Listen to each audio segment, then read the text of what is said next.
Hi everyone, Joe March here, also known as the Psycho Sorcerer, and it's time. Everyone asked for it, everyone's excited for it, nobody's going to be satisfied with the results. We're talking about Magick today. We're going to separate this into three parts. The first part is going to talk about different traditions of Magick and how that existed throughout time.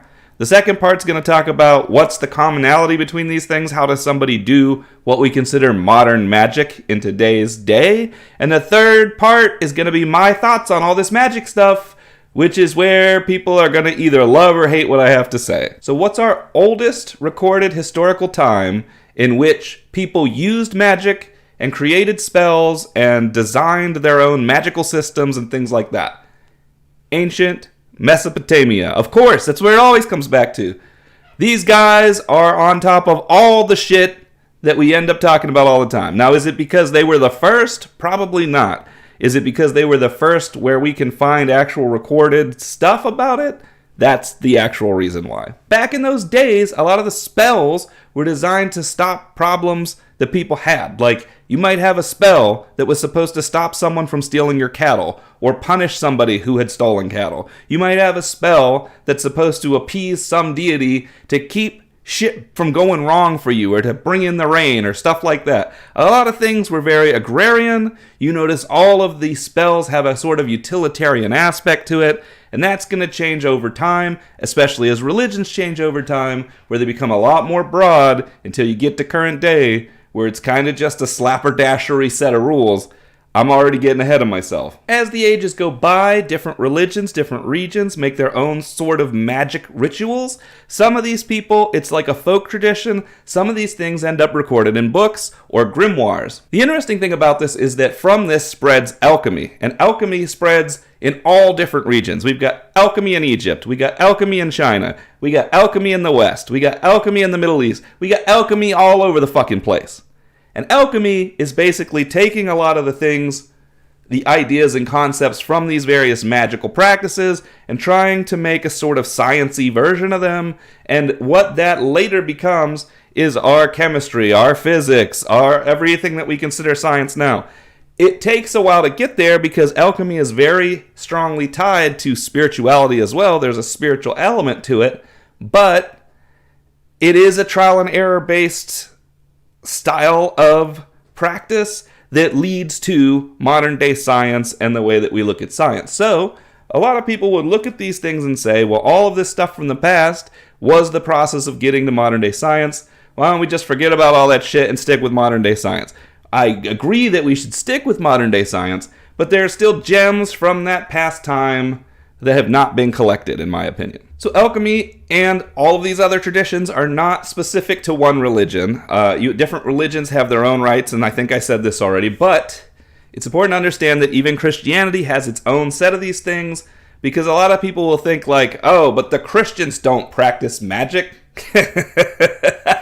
Now, many of our greatest surviving works on how different magical practices and alchemy were performed back in the day exist through Hermeticism. Hermetic teachings have been restored and kept up through the ages.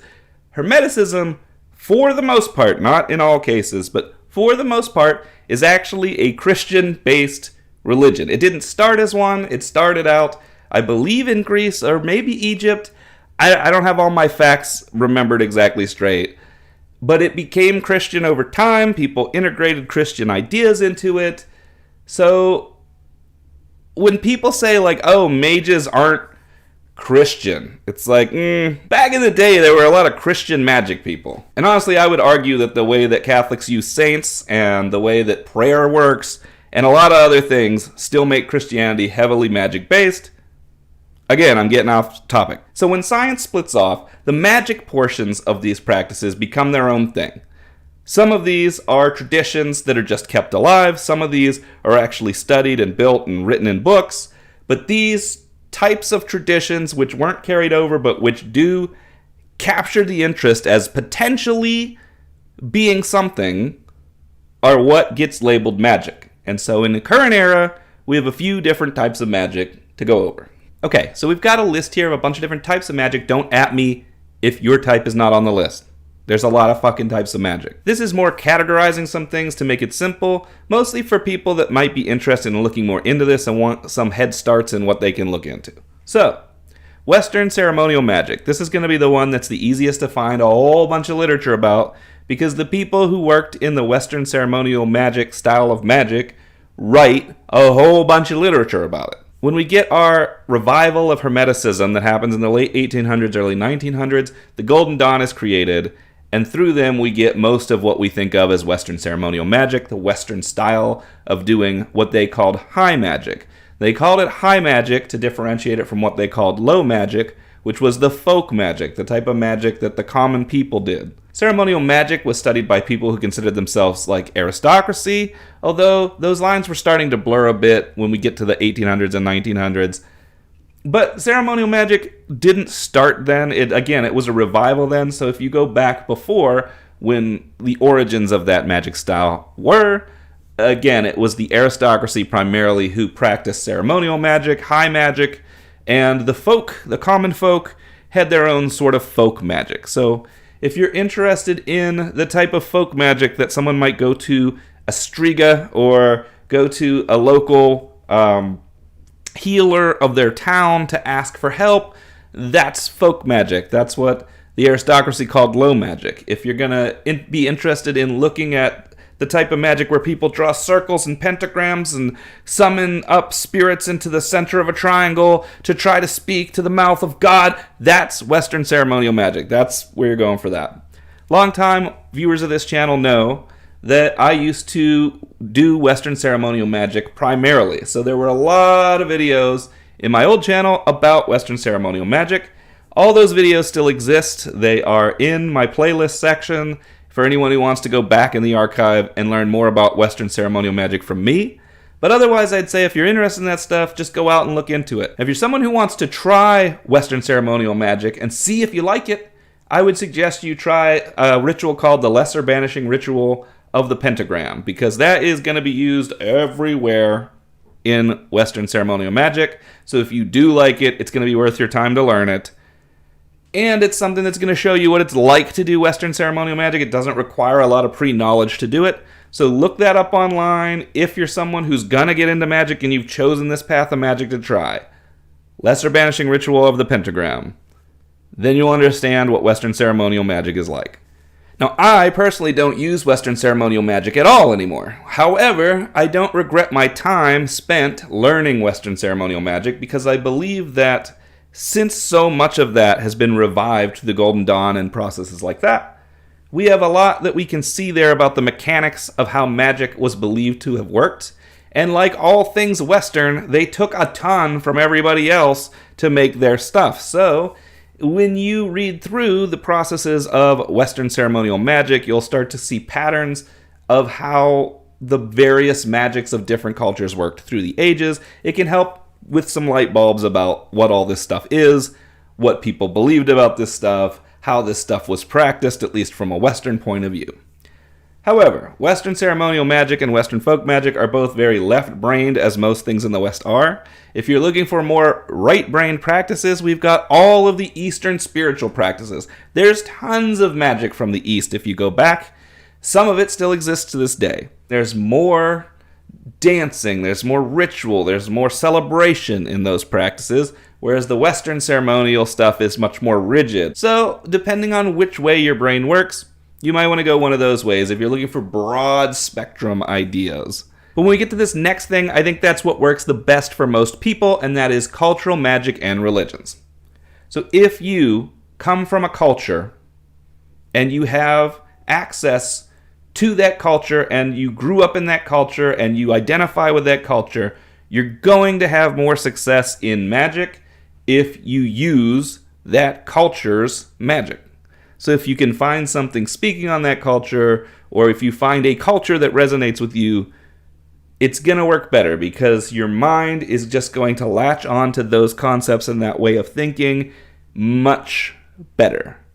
I'm not saying you can't go outside culture, or that people's cultures can't be shared, or that you can't do other cultures' magic. No. I don't have any problem with any of that. What I'm saying is that your culture is going to work best for you. Now, someone like me, I don't have a very specific culture. My genealogy is a mix of a lot of different white guys, but they all come from a bunch of different places. So I don't have a strong sense of culture, so I didn't use cultural magic as my basis. I also didn't use religion as my basis because though a lot of my family on my from my parents' back are Christian, I'm not Christian. So a lot of different magic that is Christian, as we've talked about, including Hermeticism, including a lot of Western ceremonial magic, leans very heavily on Christian god names, Christianity, Christian themes. It just doesn't work for me. It isn't because, the magic works just as well as any other magic, but I found myself, when I tried to use Western ceremonial magic, constantly tearing out god names from one religion and inserting god names from others. And what I eventually gravitated to was Mesopotamian religions, like Babylonia, Sumeria, stuff like that. Because I found a stronger tie with just the root. Where did this come from? Where's the origin? So I injected that Babylonian magic into my Western ceremonial magic to get around my not being Christian, but having all this Christian stuff in it. And that worked for me whenever I was doing Western ceremonial magic. But again, I've moved away from Western ceremonial magic altogether, although I still do have a lot of Mesopotamian influence in my magic rituals specifically. So what are some good examples of cultural magic for people who want to get into that? You've got Norse magic. You've got Mesoamerican magic of different types, like Mayan magic. You've got Egyptian magic. You've got Greek. Think about anywhere where there's multiple gods, polytheism, pantheism, animism. There's multiple religions tied to magic with their own ancient magical practices, many of which have been kind of recreated. The modern versions aren't the same. You're never going to get the same thing, but it still puts you in touch with something that feels a little more related to you if you have a culture like that. Now again, I don't, so it's kind of weird for me to be so preachy about how it will work for you, except I just know a lot of people where culture is what their key was when they were trying to do these things. Next, we got traditional witchcraft. Traditional witchcraft isn't necessarily something that comes from a particular region, and it's not necessarily something that has a set of rules, but there were witches in the past, and if your link, what makes you feel emboldened to do magic, is the witchcraft current of magic, then witchcraft is for you. This can be Wicca, but I'm not really talking about Wicca when I say this. Not trying to throw shade at Wicca, just saying that Wicca is not actually traditional witchcraft. It's more of a modern era thing. But that style of taking things from the wilderness and using them in your magical practice is traditionally called witchcraft. It can also be druidism. There's also shamanism. I don't know that I would intermix that as witchcraft, but maybe that falls more in a couple sections from now. So next we have religious rites, because again, Christianity still uses magic. So if you have a priest class, that's the ones who do exorcisms, for example, this is magical working. Anything that does banishings of bad vibes or bad spirits, that's magic. Anything that has a prayer-based element to it, where you pray to a deity in order to have something occur, that's magic. You're trying to cause change in conformity with your own will. So religious rites in general, magic. Ancestral veneration and prayer. By this I mean prayer more in the sense of praying to the spirits or to the ancestors or to the Great Spirit or to the All, or something in a more shamanic current, or something in a more ancestral current where you're working directly with your ancestors or your guides or things like that. This is also magic. And lastly, we have chaos magic. I had to list it here because chaos magic is made by a group of people who basically said, what if none of the actual religious and spiritual stuff needs to be done, and the magic styles, the practices from things like Western ceremonial magic could work without those, and they've built this kind of atheistic magic that you can just use and view it as like a psychological way to perform magic. It's extraordinarily interesting to read about. It makes a lot of sense. It's where a lot of my ideas for the psychological model of how this stuff works comes from. However, I do find that People who rely only on chaos magic seem to have more trouble getting the stuff to work for them because it's just missing the heart that comes with the other stuff. If you do have a strong spiritual belief that's pushing what you're doing, it just seems to work better. It seems to implant in the subconscious stronger. No offense, Chaos Magicians. Also, I've got to give an honorable mention to the Necronomicon, though I've never used it.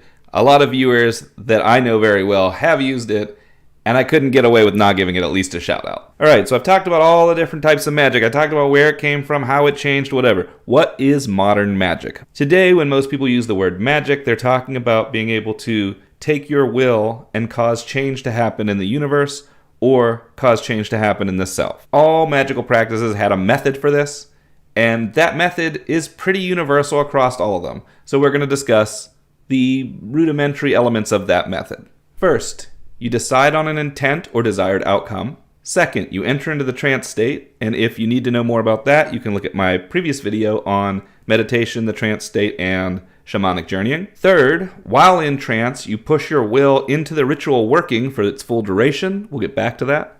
And fourth, let your desires go out into the universe. So what do I mean when I say, while in trance, push your will into the ritual working for the full duration? That sounds specific and yet vague, and there's a reason for that. This is the step that's different for different systems.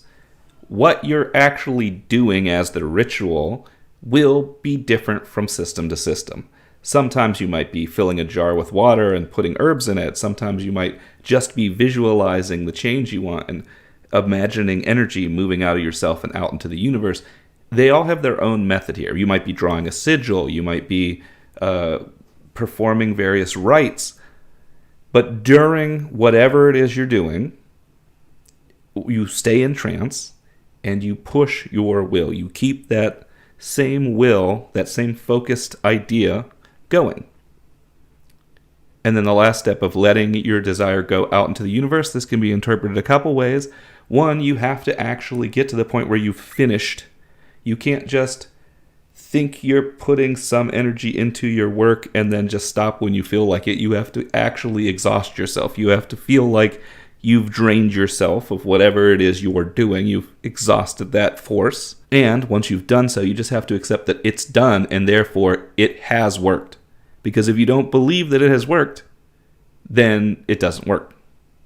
Now we get to the fun part where we talk about my views on this, and in my belief, magic of this type is just another form of using trance to rewrite elements of the subconscious mind. So if you try to do spells in order to make yourself more wealthy, you're just giving yourself a mindset of someone who's going to try to become more wealthy. You're opening yourself up to the possibility of success, things like that. However, I've seen some very strange results, even in stuff that I've tested myself, where that doesn't explain everything that it could possibly be, that there's actually outside forces that seem to be at work whenever you do this stuff. So, honestly, I don't know. I don't know if there's actually some form of energy to it, if it's all psychological. I don't know. But what I do know is, just like I talked about in the last video, you can mess yourself up by doing this stuff. You can try to cause things to happen that you really shouldn't have tried and mess up your own mind, end up in an insane asylum, things like that. So again, be very careful with it.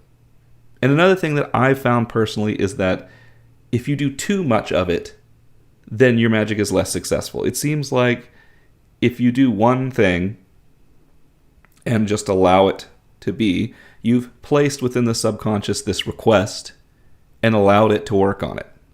But if you continue to push things into the subconscious, you are basically taking away from the time that it could be processing and working on the original thing you put in. So I recommend, if you are someone who's going to work with magic, that you limit how frequently you work with it. I think you get more success. And also, unlike a lot of other people, I don't believe that magic just always works. I don't believe it's always in your best interest. I don't believe it's always in the best good. I think it just pushes your percent chance of success up. It's like getting a little boost. Sometimes a big boost. Sometimes it can seem outright phenomenal, but it's upping your chances, basically. So should people do magic? My answer to that is no, unless you were going to do magic. Because some people are just going to do magic. If you're somebody who's attracted to doing this, if you're somebody who, for some reason or another, finds a cultural relevance there, or has done it before like me and now it's just a thing that you do, you're going to do it anyway, no matter whether I say no or yes. But if you're somebody who hasn't tried it and isn't just directly interested in it, you're just looking for something different, I don't recommend the magic portion of the occult practices. So you might say, why did I share all the beginning part with so much enthusiasm and tell you guys where to look stuff up if I don't think everyone should practice magic? And the answer is, I think it's really good for people to read about all of these old practices and understand our culture, our heritage as humans overall. All of the different things people believed and how they were practiced.